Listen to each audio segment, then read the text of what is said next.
are arresting more student protesters and opposition members. On Monday, student leaders made some new demands.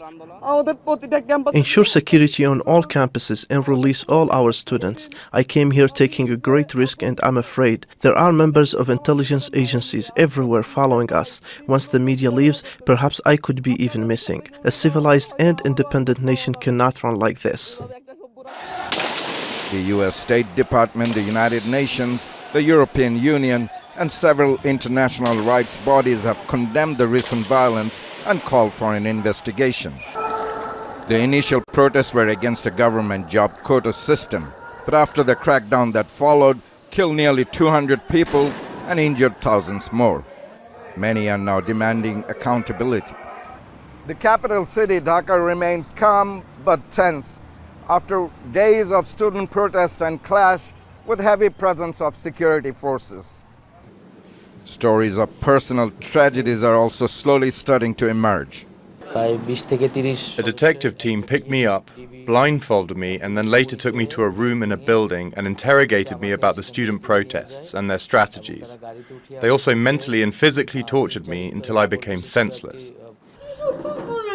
Last Saturday, 25-year-old college student Mominul Islam, who, according to his family, was not involved in any protest, was caught in the middle and shot in the chest by police in the Mirpur area of Dhaka. I am a poor person and lost my only son to bullets. I hope no family goes through this. It's now not enough. Just accept our quota demand. Those who were killed, how they were killed, and why they were killed must be accounted for first, and the government must answer this. The government blames the opposition and its allies for orchestrating the recent violence. Many government and public properties were burned and damaged, including Metro Rail and Bangladesh State Television Center. Today, as per the call of duty, the police force has stood up to protect the life and security of the people, government and public properties. Instead, what we saw is that the police forces themselves came under brutal attack. Many are calling on the government to hold an investigation and provide justice to the families of those who have been killed. Tanvir Chaudhary, Al Jazeera, Dhaka. Well, the United Nations has demanded an investigation of the Bangladeshi government's crackdown on student protests. Violent clashes that killed at least 150 people were sparked during student demonstrations against quotas on government jobs. So those quotas have since been mostly scrapped. The protest movement is now calling on a number of government ministers to stand down. And earlier, we spoke to the Bangladeshi Minister for Information and Broadcasting, Muhammad Ali Arafat.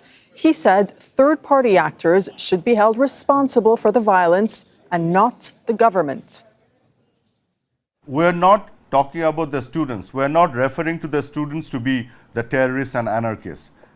It is the third party, those who intruded into this movement and started doing all this. Who do you think indulged into the jailbreak and help 820 prisoners to escape? Who do you think is invading into the jail and then loot the firearms? Please tell us who do you think that is? Please get 160 the prison staff hostage. Please help us with who you are accusing here. All those things had happened here. So this is the third party, all the extremists and the terrorists, those who have the track record of doing all of this even in the past, back in 2015, 2013, and if you go back to the track record and look at it, you'll find out. We do not know ultimately what these third-party groups were doing or what they were planning. We cannot substantiate any of that independently, but it is, at the end of the day, the government's responsibility for state security. And you must agree that something very seriously went wrong here. No, hold on. Of course, we as a government, of course it is our responsibility to bring back the peace. And we did everything that we need to do to bring back the peace. We have to do it because it's our responsibility to protect the lives of the people. Therefore, we tried our best to diffuse the tension as much as possible. We tried our best to de-escalate the tension so that we can quickly bring back the peace. But because of the, some people who are trying to add fuel to the fire, are trying to create a situation where they can, take advantage of it and topple the government, they should in handling this very badly. There has been a violent crackdown with police and military on the ground. Government ministers have made inflammatory statements while peaceful protests were going on, asking government-affiliated groups to attack the students, which then happened. So it's a very bloody, horrible mess now. And the government has to restore security, but they have to restore it keeping in mind the human rights of the people involved. That's what we are asking for in our press release. Yeah. We are also asking... Yeah, here it is. I have your press release right in front of me, and you've added your name along with a number of experts. As you just said, you're calling for an immediate end to the violent crackdown, as you describe it, and full accountability for human rights violations. On that issue of accountability, how do you see that happening? What are you calling for? What are the steps that need to be taken? Well, given all the broken promises that this government has made on human rights, the false assurances that have been given, and the wrong information that is being floated now, there is no trust in the government. People don't trust it. It's very obvious. And we are calling for an independent, impartial, thorough investigation into what has happened. The government is blaming other people. Others are blaming the government. We need a full, impartial investigation. But since there is no trust in the government, it has to be done with the international community. We are calling on the government to invite the UN to conduct such an investigation, to find out what went wrong, to take responsibility, and to hold the perpetrators to account. And just on that call, have you received a response from the Bangladeshi government yet? No, we have provided this statement to them as well. And this morning, the High Commissioner for Human Rights himself has also put out a press release where he too is offering his services, the UN services, and we are waiting for an answer from the government. From what you've seen, ma'am, if you can just put this into context for us and tell us, in your opinion, to what extent has there been a decline or not of human rights in Bangladesh recently?